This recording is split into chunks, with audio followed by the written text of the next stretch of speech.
వికారాబాద్ జిల్లా Parigi SBI ATM వద్ద గుర్తు తెలియని దుండగుడు ఒక వ్యక్తిని నిలువునా ముంచేశాడు. దృష్టి మరల్చి ఏటీఎం కార్డు డబ్బులు కాజేశాడు. గొట్టముక్కల గ్రామానికి చెందిన హరినాథ్ ఏటీఎం నుంచి డబ్బులు డ్రా చేసేందుకు వచ్చారు. తనకు డబ్బులు తీయక రాకపోవడంతో అక్కడున్న వ్యక్తి సాయం కోరాడు. ఆ వ్యక్తి హరినాథ్ దృష్టి మరల్చి ఏటీఎం కార్డును మార్చివేశాడు. తెలివిగా పిన్ నెంబర్ తెలుసుకుని డబ్బులు రావడం లేదని అక్కడి నుంచి వెళ్లిపోయాడు. సుమారు 70,000 రూపాయలను కాజేశాడు. ఈ విషయం తెలియని హరినాథ్ మరుసటి రోజు డబ్బులు డ్రా చేద్దామని వెళ్ళగా తన అకౌంట్లో కేవలం 170 రూపాయలు మాత్రమే మిగిలి ఉండటంతో బాధితుడు ఆశ్చర్యానికి లోనయ్యాడు. దీనిపై హరినాథ్ పోలీసులకు ఫిర్యాదు చేశారు. పోలీసులు కేసు నమోదు చేసి దర్యాప్తు చేస్తున్నారు.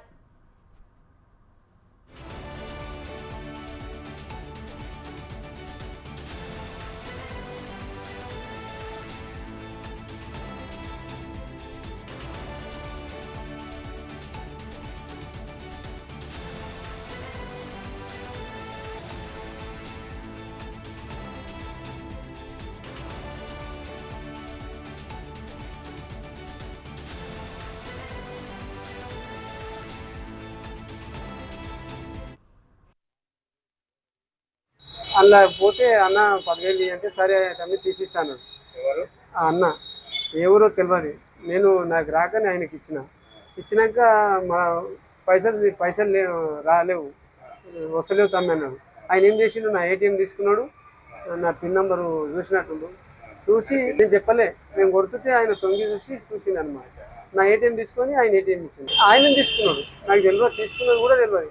తర్వాత ఈరోజు చెక్ చేసింది. నేను చెక్ చేస్తే నా ఏటీఎం కాదు ఇది, నా ఏటీఎం పోయింది, ఆయన ఏటీఎం నాకు ఇచ్చింది. 170 రూపాయలు ఇచ్చింది అంతే. మొత్తం డ్రా చేసింది. 71,570 రూపాయల నాకు 170 రూపాయలు మిగిలిపోతుంది. పొద్దుగాల సాధారణ రావుకోదామని వెళ్ళినా. నేను ఏడ మౌలికిద్దనో ఏదో ఉన్నది ఆడ చూసుకున్నా. వేలు పెట్టి తంబు పెట్టి 20,000 తీసుకుందామని అనుకుంటే లేవు పైసలు, 177 ఉన్నాయి అంటున్నాను.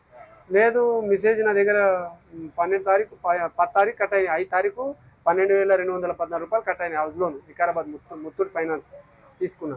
5,50,000 తీసుకున్నాడు.